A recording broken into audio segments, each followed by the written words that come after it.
I was thinking to do like interviews with like people that are successful with making money and stuff like that. So I think that could be a pretty cool idea. Yeah, that's sick. My name is Weston Bassett, and it kind of just happened to me. I've been running my business for a while and not having great success, and then this market just kind of fell into my hands, and it's just kind of crazy. Yeah. Until like a year and a half ago, I had gone to a market and I actually saw somebody else selling 3D printed dragons, and I was like, oh my gosh, that's insane. Like, I started super small and it's kind of gotten up to here. So yeah. Are you okay sharing like how much you're making? Yeah, totally. So every single week I made a consistent $1,000. Yeah, what's your name and like how did you get into 3D printing at first? My name is Weston Bassett, and until like a year and a half ago, I had gone to a market and I actually saw somebody else selling 3D printed dragons, and I was like, oh my gosh, that's insane. Like, I thought it was so cool. So me and one of my best friends decided to go in on a 3D printer, just as like kind of a small investment. We decided to make it our business. And I mean, that's how it started. It started super small and it's kind of gotten up to here. So yeah. Okay, that's pretty cool. So you kind of went into like a joint venture almost. Yeah. It didn't end up turning out, but that's kind of how it started. Okay, and did you like jump straight into kind of like 3D printing dragons, or did you try a few different things first before that? So the idea came from a booth where they had 3D printed dragons. So we jumped right into the dragons, but it started like the quality was so bad because we had a budget printer. And so like getting all the colors, like it's expensive to build up the inventory. So it started super small. The quality was kind of bad. And we sold to like family and friends and people who we could find who wanted the dragons. But probably the most important thing that we did was like build our filament color inventory and get like the quality perfect. Because Okay, that's just such a huge thing with 3D printing. so you kind of focused mostly on getting the quality right before anything else, right? Yeah, exactly. Cool. And what kind of things did you do to like dial in the quality? Like, yeah. So one of the like biggest time takers was the 3D printer we chose. We chose an Anycubic Cobra 1. And so it was a budget printer. It worked, but we spent so much time dialing in like all the calibration, the XYZ, the flow rate, that sort of stuff.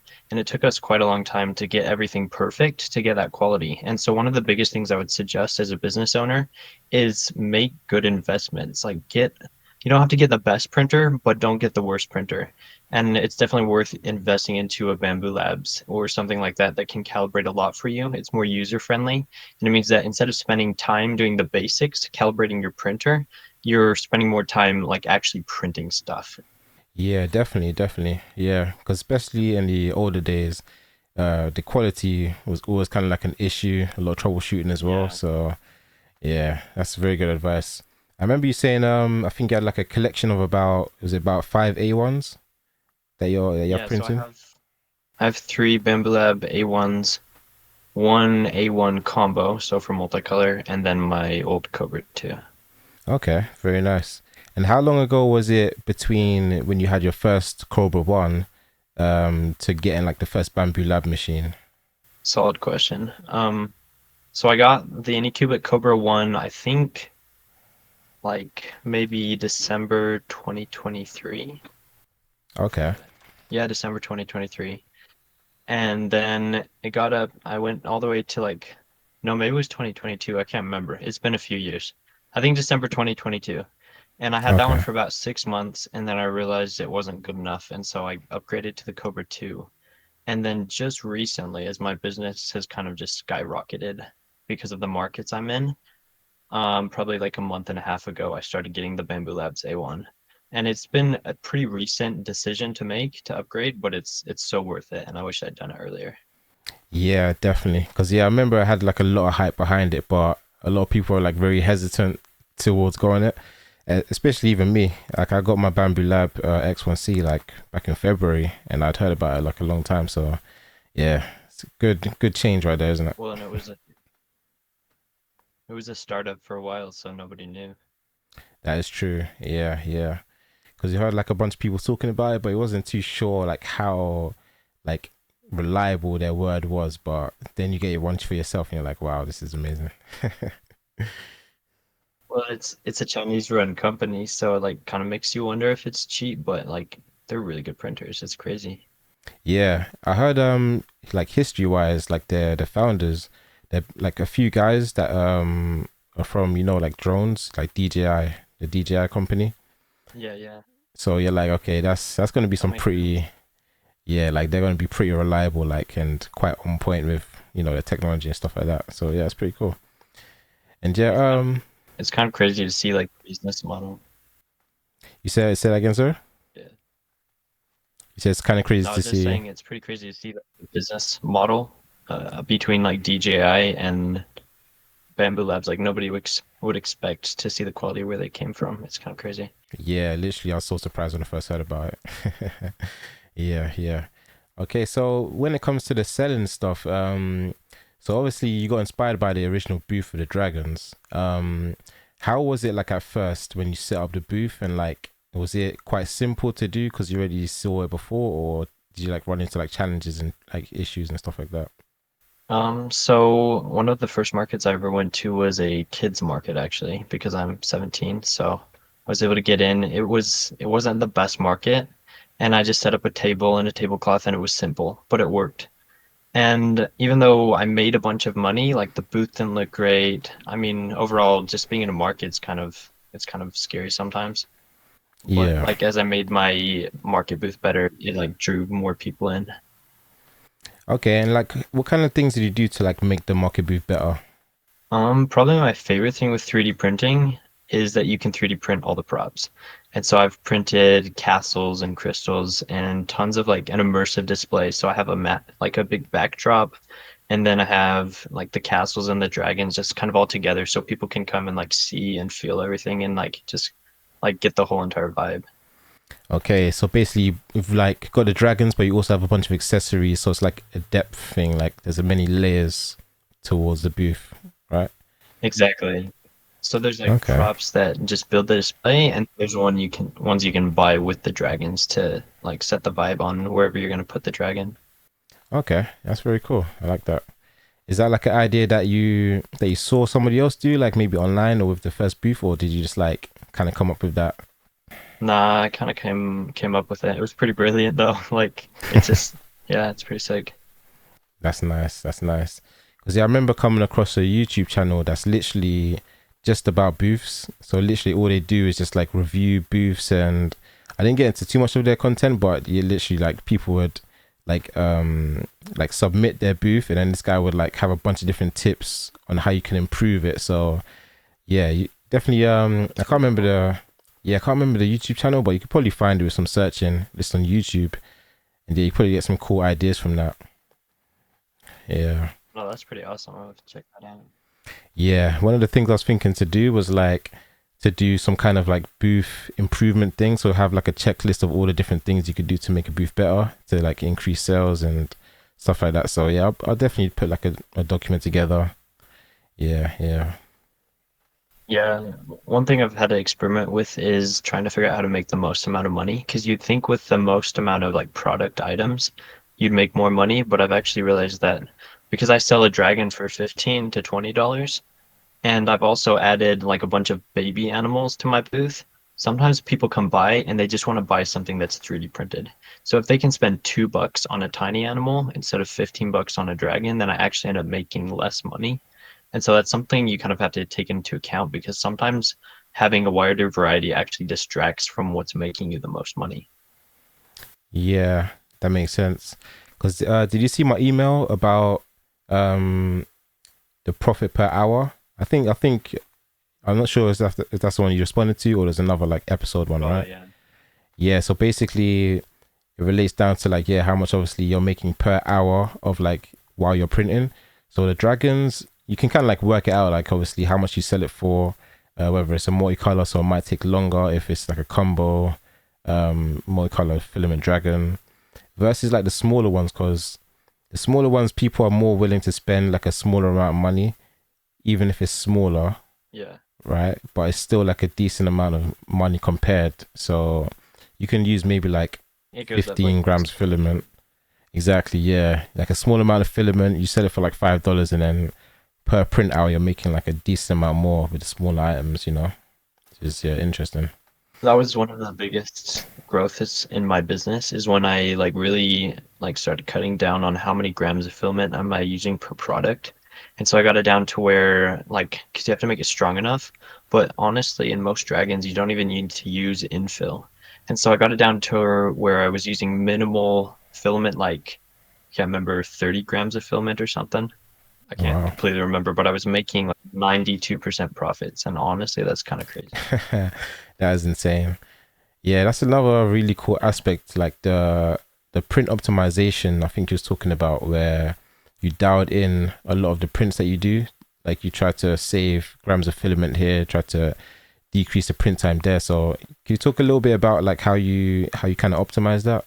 Yeah, just like small percentages everywhere because when you're producing, like I've produced thousands of dragons, and so it really adds up. Like just a few grams per dragon, you're saving like so much money. Yeah, definitely, definitely. So what's like one of the bigger kind of like print savings, I guess, or time savings that you can do for like a dragon, for example, or like a different model, like generally? A lot of people use too much infill, honestly, and so using zero infill on dragons, or like probably that's the biggest one. I can't quite remember everything else. Surface layers, like you don't need as many as you think, but make sure your product's good quality though too. Okay. I think another big one might be like the walls, the outer walls. I think you can save a Yeah, the decent amount. walls. Yeah. Yeah, yeah. So Yeah, if you make like the width smaller sometimes. right, right. So you have to get like a good balance of like strength with like the print time and stuff like that. So Yeah. yeah, that's like an interesting thing. But especially if you're printing so many, like then that's when you're gonna want to do a lot of work there. But it's Yeah. interesting, like so you see the group I'm in, the communities, this 3D printing School. profits, yeah, on school. Yeah. So I did a poll in there, and I was asking about like what kind of ideal goal people would have when it comes to making money with 3D printing. And a lot of people I noticed had just wanted to kind of like make their first sale rather than like a certain amount per Oh month. yeah, I saw that. You sent that out today, right? Yeah, yeah. There was one like I've sent a few days ago. I sent another one in terms of like the offer. So like that new post was based on the poll I did a few days ago. So it's like I think about half of people said they just wanted to like make their first sale with 3D printing. So I was gonna ask you, like, do you have any kind of tips on how people can kind of make their first sale, like transition over from like no sales to making their first sale type of thing? Like to making their first like single sale or making consistent sales. So I say at first, just like the first single sale. To be completely honest, I would say I would get your group to like push themselves, make bigger goals because anybody can make a single sale. Like it's so easy. There's so many good things to sell. Like make a goal at like $500 or something like that because the profits between selling and like the profits you're making from 3D printing are upwards of like 90%. And so you're making really easy money, honestly. And so, I mean, push it like that. But I mean, you can do Facebook or Instagram or Etsy or go to markets and events. Okay. Yeah, no, definitely, I agree with that. Um, so what I think it is with like selling 3D prints, people, if they've never sold it before, they're still in like a kind of twilight zone where they know it's possible, but they're not quite, um, they haven't quite seen it for themselves. So there's still like a limiting belief about like whether they can actually make money for 3D printing like themselves versus like getting a certain amount per month. So what I think the best thing is for me to do is like help people on board with making a first sale and then definitely transition to like making 300, 500, $1,000 per month afterwards. And I think, yeah, that would be the best way to kind of like transition people over to getting that more like meaningful and significant goal, I'd say. No, that totally makes sense. I would say, I mean, honestly, a lot about it too, but I would say just like start small, just do some small things like post on Facebook. You'll get like a few sales, and that'll help you like build the confidence to know that your product is good. And then really try and hit it hard. Go for the big things. Like there's so many big things that you can get into, and if you like have the commitment, you can totally do it. Yeah, definitely. Yeah, yeah. So I put together like the quick start guide. Oh yeah, I can even show you that. You can have like a quick read through, but basically I'm gonna release that in like a few days. I was sending out to like a few people, just have a read through and give me some feedback, and I've like made some changes based off of that. So it's just like a quick little simple guide that people can kind of follow to make the first few sales. So hopefully that helps people out, and yeah, we'll see how that goes. Yeah. Yeah, yeah. Even for me, I'm still yet to do my first like booth kind of thing. Even selling, I don't think I've sold a 3D print before. I've just Really. been, yeah, literally just been printing away. I remember doing all the articles for 3D Printly, and I've just got like tons of models up just in storage. But yeah, so Yeah, I far, saw them. yeah, literally, yeah, so far I've printed like a bunch of dragons. So I've got like almost 20 dragons just kind of waiting there. So I think I'll do the thing where you said with like the accessories, try to maybe do like a castle type of thing or some dragon eggs. Definitely, that's one I saw a lot of people do. And Yeah, then that one goes really big. yeah, yeah, yeah. And plus, it uses a lot less filament too, isn't it? Yeah. Yeah. So yeah, basically, I'm gonna check out a few like local markets. I've seen like a few that's around my area. So I just like load up the car, try to get like a little simple table, a little tablecloth, just a really simple V1 type of design, and then see what I can do. So that should be No, I fun. got you. Yeah. Yeah. Have you applied for any markets yet? You say that again? Have I applied? Do you say? Yeah, have you applied to any events yet? Nah, not yet, not yet. I've just done like some basic searches of like some local events. I talked to one person who told me about like a car booth type of sale where like a bunch of people drive in and a bunch of people like driving to do like buying, right? So there's like two sides, buyer, seller, and then you just set up the booth and a bunch of people kind of just walk down, buy what they like. So that one sounds Yeah, pretty that's interesting. Yeah. Yeah, probably one of the biggest things I ran into is because you have to start small with 3D printing, is a lot of times you go to like smaller markets and you have success, but not as good of success. So one of the biggest things you have to push in the 3D printing community is just to stick with it because once you get up there and you're able to like let people see what you're doing, that's when you really go big. But at first it's hard to kind of promote that. Yeah, that's true. So it's kind of like a reputation, making a name for yourself, right? Yeah. Yeah, because there's even a member in the in a school group called Rod, and he's got like a really good history behind 3D printing. Like he right now teaches it to I think K2 quote sorry K12 students, and he even teaches like other people how to teach it to students as well. So he's like really known as like the 3D printing guy. So a lot of like custom jobs, specific kind of like gaming pieces, old school like gaming boards, traditional games, and like even like replacement pieces for like furniture and other kind of things like that. He gets a lot of commissions through like things like that, and he like shows off his artwork and 3D prints at events as well. So he's made like a nice reputation. So that way you can get like some nice kind of custom sales through that. Yeah, and custom orders are honestly kind of sometimes the hardest because you have to make one product like perfect and then you move on and do a different one. But when you're printing like dragons, you just have to make like the same thing perfect a lot of different times. So it's a lot easier, Yeah, but customs, it's rough. that's a good point. Definitely, yeah. Obviously, I guess the ideal thing of custom is if you can get a nice price for your all your efforts, balanced out with like how difficult it would be. But I guess yeah, on a scale thing for like profits and business wise, it makes them probably the most sense to do like dragons and something they can kind of repeat because then it scales over Yeah. time. It almost makes you more money in the long run. Yeah, definitely, definitely. So yeah, like okay, along with the dragons, do you find like any other kind of products that do like quite well when you're selling at a booth and stuff like that? I've like lately I've tried to add more items. Like I've talked about, you can fill up a bag of the tiny animals. Yeah. And I've added like trash pandas, I don't know, random stuff like that. I do the dragon eggs and the dragons mostly because that's where I've seen the success. I think if you really wanted to push and spend more time in your business, you could add a lot more successful products. But like me, I'm in school, I kind of have a busy life. I've kind of decided to cut down on 80% of the work on my business. I'm only spending like 30 minutes a day max. And just like I'm still making really good profits and I'm just losing a little bit of it.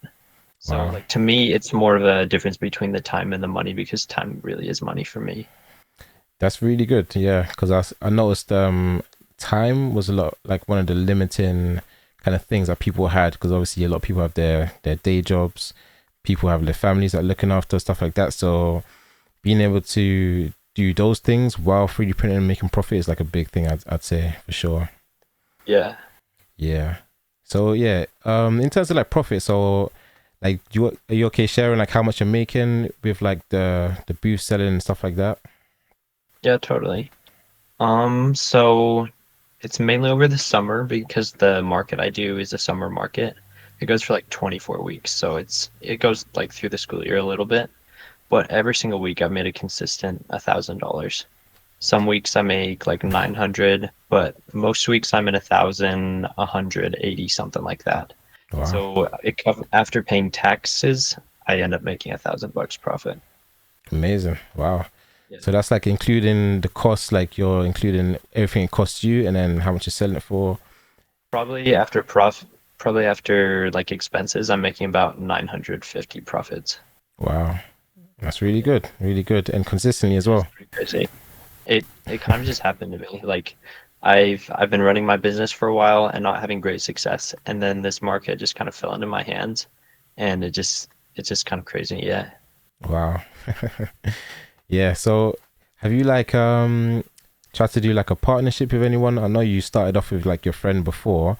In terms of like the amount of time I guess you're spending, have you thought about like partnering up with someone that has more time or does it still work pretty well for like what you're doing? So, like I said, I started with a partnership with one of my buddies, and he just didn't have the commitments, and so we ended up having to kind of break it up a little bit. We're great friends, but the business didn't work out. I've thought about hiring kind of like a sub-employee because sometimes I travel and I'm gone on Saturdays, and so I can't hit the market. And since I'm working mostly one day a week, it's kind of nice to not miss that one day. So I've thought about hiring a sub-employee. When it comes down to printing and stuff, it honestly is pretty chill. Most of my files take about 12 to 14 hours, and so I'm just starting prints 1 to 2 times a day. So Okay. Yeah, that sounds good. So you don't, it's not really like a need, I guess. It could be helpful, but you can kind of still handle it, yeah. I guess. Yeah, I guess one of the biggest time savers is loading up the board with tons of files and making them last about like 12 hours each because then you only have to start files twice a day and it's consistent and you never run into like overnight times where you have to like get up in the middle of the night. So just like kind of planning out a 3D printer schedule is so nice. Okay, so you kind of have like a set time of when you want to start and finish, and then you just kind of repeat that. Yeah, it's super chill. Okay, I like that. I like that. So, do you do like a lot of the? I remember you said you had one combo printer and then four other normal ones. Do you do like a lot of multicolor ones, like the color changing ones, or just like I guess like rainbow filaments, so the color changes itself? So on the normal printers, just the Bambu Lab A1s, and my old printer, I do dual color. Like I only use dual color silk because then you don't have to use multicolored printing to get like the multicolor effect. Now, I Right. do use my multicolored printer to do the baby animals, and maybe I'll have to grab some and show you, but like I kind of minimally use that one. Okay. And you go for like a certain brand? Is there like a specific brand that kind of just works really well for you and you stick with? So I started with like a Chinese company, Yun, I don't know how you say it. And the filament was like it was okay, but the colors were kind of cheap, so I ended up upgrading to a Mullen Tech. Probably heard of it, but like I Yeah. use all my filaments from there.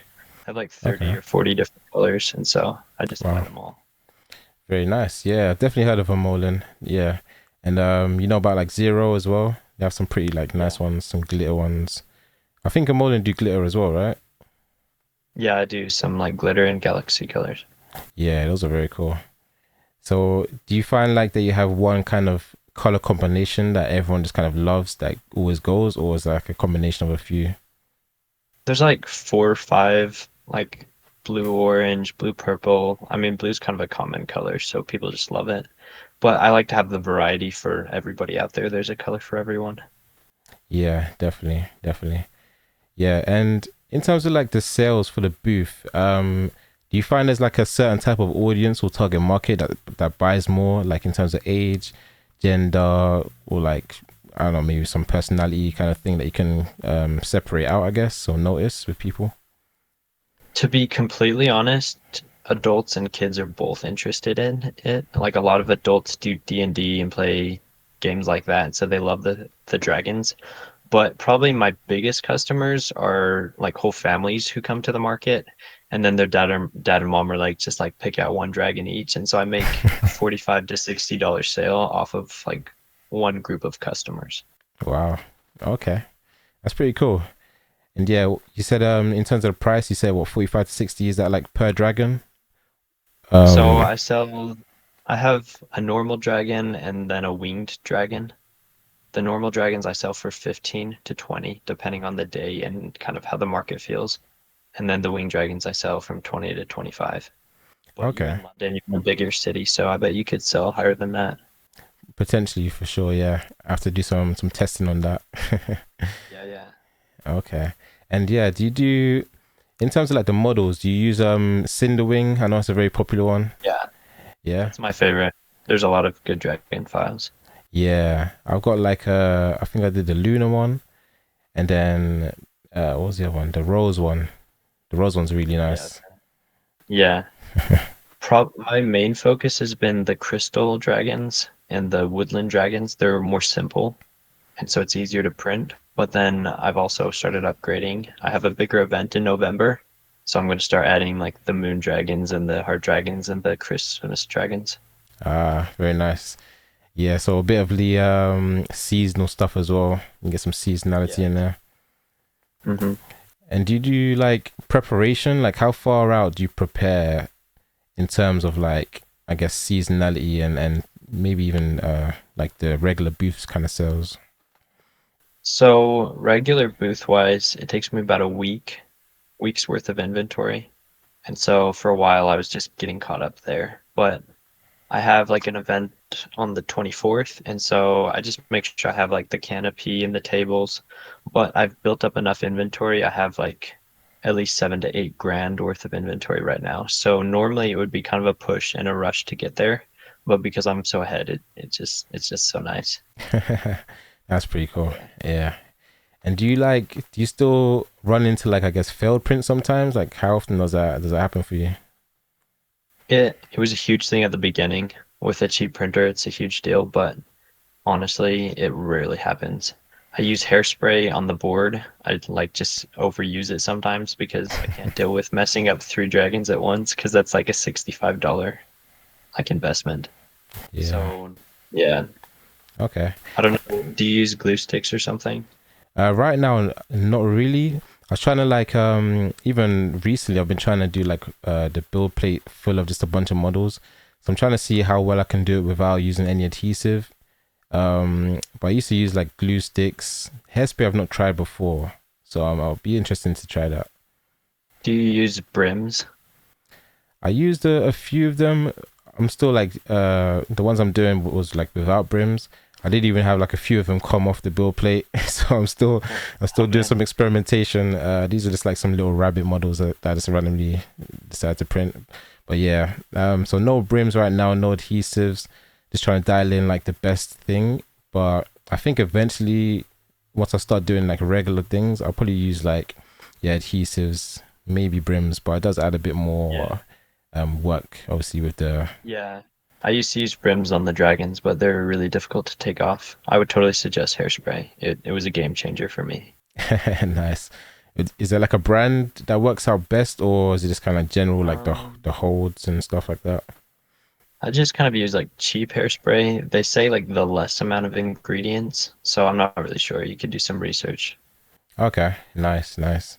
'Cause, yeah, I remember ages ago I wrote like an article about how to improve adhesion, and hairspray using adhesives was like one of the main things. There's even like specialized 3D printer adhesives and stuff that apparently might work better, Yeah. but hairspray is just like the simple kind of cheap option that just works, you know. So I've tried like the special 3D printer adhesive spray and it was cheap. I didn't like it. So I would just go hairspray. I think I actually got the idea from your newsletter. Oh, nice. That's sweet. Yeah, yeah. I used to have like a bunch of just those weekly emails full of tips and stuff like that, right? Yeah, it actually really helped build me up a lot because at first I was really struggling to get the slicer settings down. So it was Oh, actually pretty awesome. Yeah. nice. Good to hear, man. Good to hear. Yeah, yeah. You know, got like a lot of people that I've helped out with troubleshooting. That's one of my main kind of topics, the troubleshooting stuff. So I'm glad like a lot of people got help from that. It's good stuff. Yeah. Yeah, yeah. And what else was I gonna say? So yeah, in terms of like yeah, the stock. So you said each week you have like a decent amount. Like, um, did you find that like you had to like reinvest to get more 3D printers, right? Yeah. Yeah. So like in the early days, obviously a lot of people just have like one, maybe two 3D printers. So like at what stage did you find yourself having to get like more 3D printers to keep up with demand? I guess. It was where I was just selling out every single week at the market. And so I would go to the market and I'd sell out and then I'd go home and I'd buy a 3D printer. And so then I'd 3D print with two 3D printers for a whole week. And then I'd go and I'd sell out and then I'd come home and buy another 3D printer. I think I ended up buying like one too many 3D printer. I should have bought one less, but Okay. like it wasn't that big of a deal. It kind of saved me for like a whole month where it was kind of crazy. Wow. So you think you have like one more than you need, basically? Yeah. Okay, that's interesting. Have you thought about like expanding the operation, or I guess because you haven't got much time, that's one of the things where because I know a lot of people do like print farms where they'll have like a warehouse space, they have like a bunch of printers just Yeah. going, and you see this some wild operation, right? Have you thought about doing something like that? So probably one of the biggest things that stopped me is I plan to serve a religious mission in about like 9 months. And so I'll be leaving for 2 years and then I'll come back. But ultimately, that's kind of a dream goal. Like I see people with commercial warehouses running hundreds of 3D printers, and I just think that'd be so sick. Yeah, yeah, definitely, yeah. Because that's one of the things I want to kind of learn as well, like the print farm stuff and how to kind of optimize that and get that going. So definitely that's like a future thing, you know. Once you come back from the mission, then you know, if you want to restart, then yeah, we can do that. I'll definitely give you some tips Yeah. there. Yeah, awesome, man. Yeah. Do you have any questions? I think that's a pretty good, got some pretty good like discussions in there for sure. Yeah. I guess how long have you been into 3D printing? Yeah, so I started in like 2019, but I didn't actually have my first 3D printer until 2020. So like for like a whole year, I was just like researching without actually 3D printing myself. I was like doing a bunch of research on like YouTube videos and like Reddit posts. So I can still get a decent amount of information, but I still didn't fully have my head around it, which was No, I was interesting. there too. Yeah. Yeah, yeah, but it still worked out pretty well. Like I was learning quite a lot, but once I got the first 3D printer, like my eyes just open. I was like, wow, this okay, this is yeah, it's a lot different, you know. The technology is just incredible. Yeah, 100%. It's insane.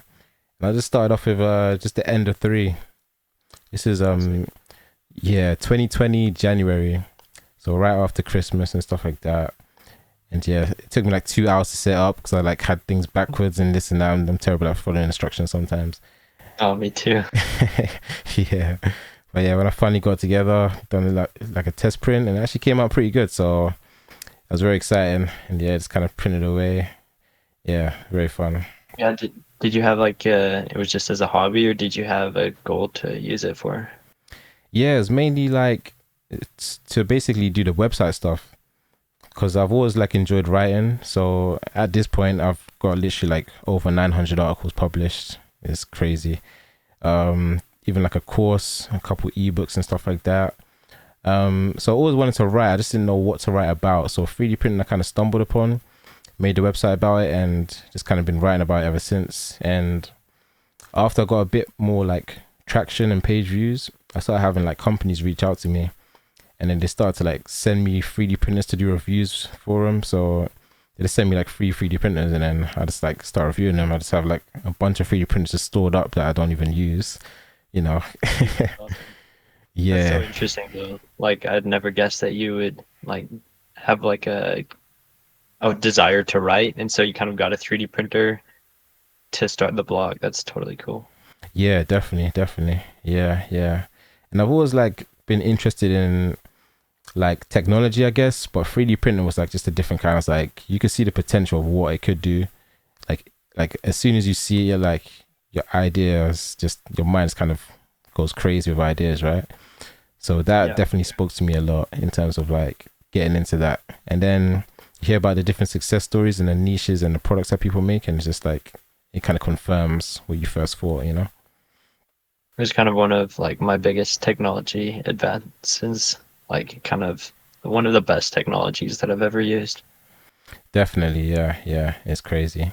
And the best thing about it is how like literally any other hobby that you have, you can 3D print something for it, like I just know. easily. It's insane. It's like a hobbyist Yeah. hobby, basically.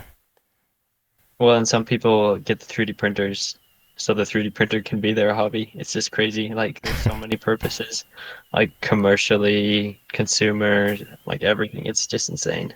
Yeah, literally. Yeah, yeah. What's like, have you done any kind of like functional prints like yourself? Like maybe design something or just like a 3D print that is kind of helped you with something outside of like the dragon stuff? Um, so I started it as a business and I had never really used my 3D printing as a hobby. And so there was like a month where I was like, I gotta just start using it as a hobby. So I just looked for stuff to do. And so we live on a small family farm. We have a few cows and goats and chickens. So all the time we need like custom pieces. And so I learned a little bit about designing and designed some simple like hose connectors and stuff like that. Okay. And then recently I 3D printed Crocs, like the Crocs shoes out of TPU, and that was pretty funny. Oh, nice. Did it actually work like pretty well? Since I have bed slinger printers, it kind of like jiggled the TPU around too much, so it kind of turned out, but ultimately I'd have to upgrade to really print it. Yeah, yeah. Maybe one of the new bamboos do you pretty well. Exactly. Yeah. Next one. Oh, for sure. Yeah. I got my X one just there. It's a lovely, lovely machine. It's so good. I was having like a bunch of troubleshooting issues though. I think my room was getting too hot, so I think there's some heat creep, and then like the hot ends kept on getting blocked. So I finally like done a thing where I print out spaces, and then you can open up the top like glass panel to let some of the heat out, and that's helped out a bunch. Yeah, yeah. Do you 3D print with the door open or closed? Usually open now. Yeah, I think I'm gonna 3D print like another spacer to have like more space, because the one I have now is like a minimal one, so it's just like a small thing in a corner of both corners. And it just opens up a little bit of space. But I think I'll do like a bigger. I saw a few different designs to print like a bigger spacer, so there's more air coming out. Because yeah, it's getting too hot here. Yeah, I honestly would have never guessed that the enclosed printers like dealt with the heat issue so much. Yeah, yeah. Especially with the PLA, that's like I didn't think that would be a thing, because usually yeah, like the glass transition temperature, or like when it starts softening, it's like usually like 50. So I was thinking it'll be fine with that, but yeah, apparently it's an issue for sure. Yeah, that's crazy. Yeah, yeah. So what do you think you get your first X1C one time, or Yeah, but by the time I get it, there might be a better one, so I might get that one. that's a good point. Good point for sure. Yeah, I thought about that. I heard somebody else say that too. So yeah, it's an interesting thing there. Yeah, but yeah, yeah, we can definitely Yeah, wrap it up maybe. now. Yeah, and Okay. Yeah. plus you've got the lawsuit thing. You heard about lawsuit, right? Which is insane. No, I didn't. Oh yeah, there's a big thing going around right now. So you know, Stratasys is basically like the inventor of 3D printing. Um, they have a bunch of patents, and you know, the whole time before Bamboo Lab, a bunch of 3D printer companies like Creality, Anycubic, they've been using like heated beds and different like features. But all of a sudden with Bamboo, like literally the last week or so, they basically filed a patent like infringement lawsuit against Bamboo Lab.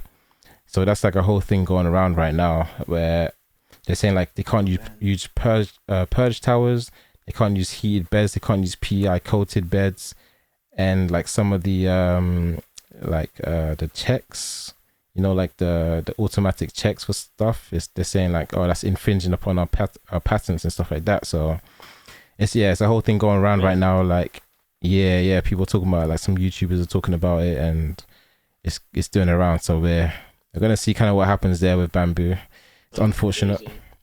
Yeah. I know you wish people could just share the technology and like just advance quicker together. Yeah, definitely. Yeah.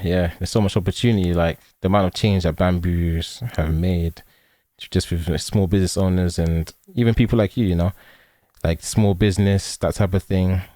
It just like brings kind of like the innovation to, people that aren't like massive businesses that have like 20 grand to spend on a 3D printer.